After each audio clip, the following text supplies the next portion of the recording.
जय श्रीमन्नारायण, जय जय श्री राधे, जय जय श्री सीताराम। मैं आचार्य विनोद पांडे सावरणी आप सभी लोगों के सम्मुख प्रस्तुत हो रहा हूँ। समाज में अभी व्याप्त हो रहा है बहुत ही विसंगति का प्रश्न इटावा के कांड के बाद से, और प्रश्न यहाँ पर एक ज़्यादा जटिल होता जा रहा है कि क्या व्यासपीठ पर ब्राह्मणेतर लोगों का बैठना शास्त्र सम्मत है या नहीं है। और दूसरा प्रश्न इसमें ये भी समाहित रहेगा कि भगवान नारायण क्या किसी जाति विशेष के हैं या जाति से संबंधित हैं या नहीं हैं, क्योंकि अभी समाज इन्हीं दो विचारों पर पूरा भ्रमित होकर के आपस में एक घर्षण और टकराव की स्थिति में खड़ा हो गया है, खास करके कथित यदुवंशी यादव समाज। पहला प्रश्न यहाँ पर जो व्यासपीठ का है, और व्यासपीठ शब्द ही एक सामान्य सा भी बौद्धिक स्तर का व्यक्ति ये जान जाएगा कि व्यासपीठ आखिर है क्या और व्यास जी का क्या महत्व है। व्यास शब्द ही जो है विस्तार से संबंधित है, जो विस्तृत करने की क्षमता रखे, जो सरल करने की क्षमता रखे, उन्हीं को व्यास कहा जाता है। क्योंकि जब सृष्टि रचना हुई तो सतयुग में ओम मात्र ही संपूर्ण वेदों का सारांश एक अक्षर रूप में ही प्रतिपादित होता था, संपूर्ण वेद और ईश्वर तत्व। उसके बाद भगवान स्वयं व्यास जी के रूप में प्रकट होते हैं, उनके कला अवतार कहे गए हैं और वही व्यास हैं।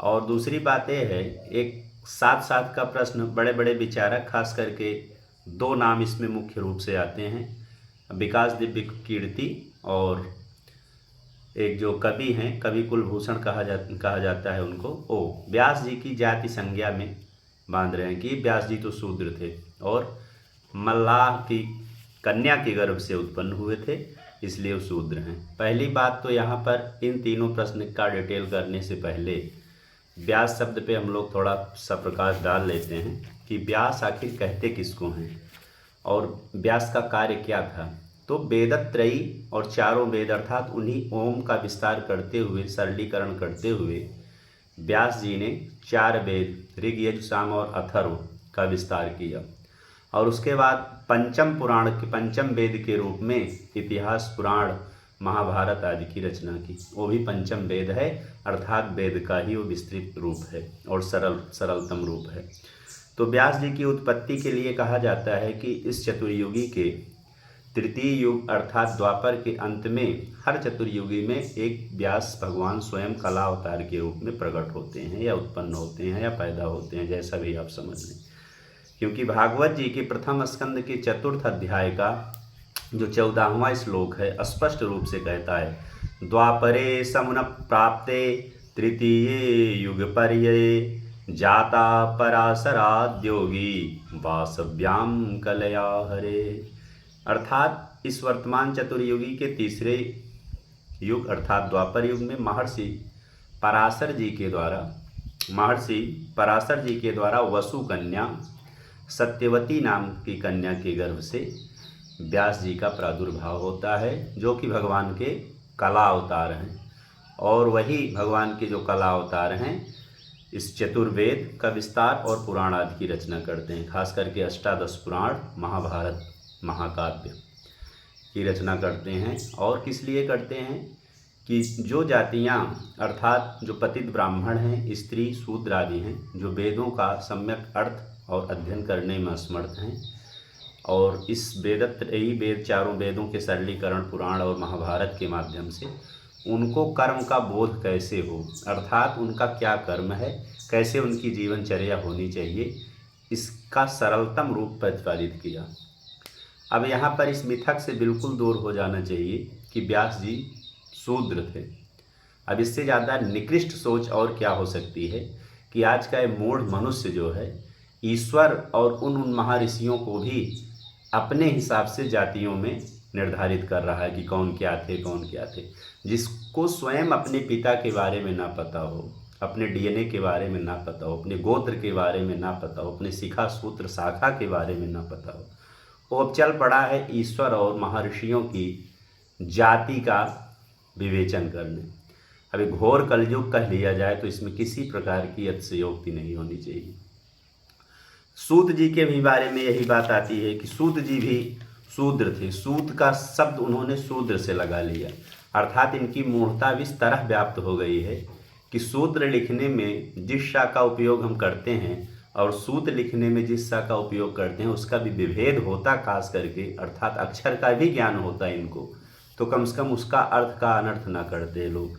सूत जी के बारे में कहा गया है अथर्वांगीरसामासीत सुमंतुर्दारुणो मुनि इतिहास पुराणानाम पिता में रोमहर्षणा, अर्थात सूत जी रोमहर्षण जी के पुत्र हैं और बड़े ही मर्मज्ञ हैं, अर्थात समस्त वेद पुराणों के अत्यधिक मर्मज्ञ थे।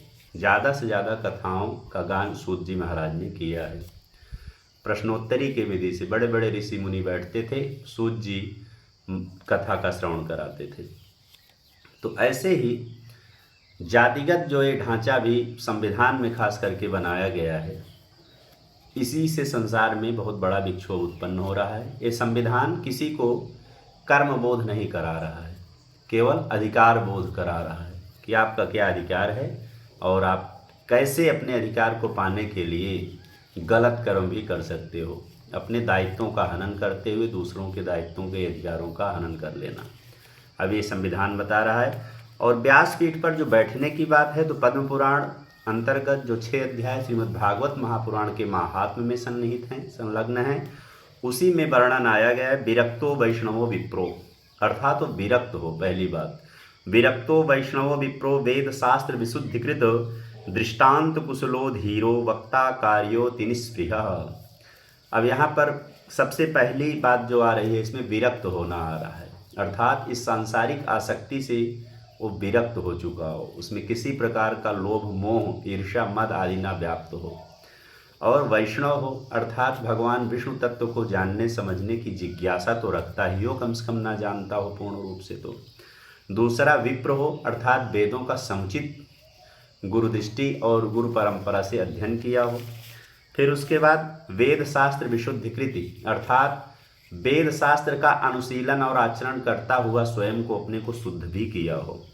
और दृष्टांत कुशलो, दृष्टांत कुशल उसको कहते हैं कि जैसे आप भागवत बोल रहे हैं, इससे संबंधित कुछ तथ्य ऐसे होते हैं जो सूत्र रूप में दे दिए जाते हैं, अन्य पुराणों में उसका विस्तार होता है, तो वहाँ से उसके विस्तार को लेकर के बताना। और आज का जो दृष्टांत कुशल होना कथाकारों के रूप में आया है, जो कथाकार दृष्टांत कुशल होते हैं, उस कथा के तत्व को इस संसारिक प्रपंचों से जोड़ने को दृष्टांत कुशल मान लिया गया है।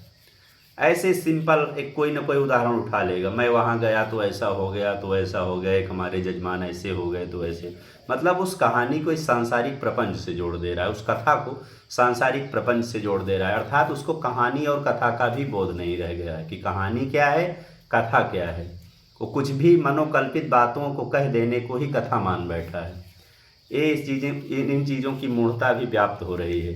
कथा उसको कहते हैं जो घटना शाश्वत रूप से हुई है और उसका सम्यक विवेचन जहाँ पर किया जा रहा है, सम्यक वर्णन किया जा रहा है, और उसके वर्णन का एक आधारभूत स्तंभ के रूप में वो घटना होती है, और उसका एकमात्र उद्देश्य होता है कि उन कथा के माध्यम से आप ईश्वर तत्व को जान पाओ।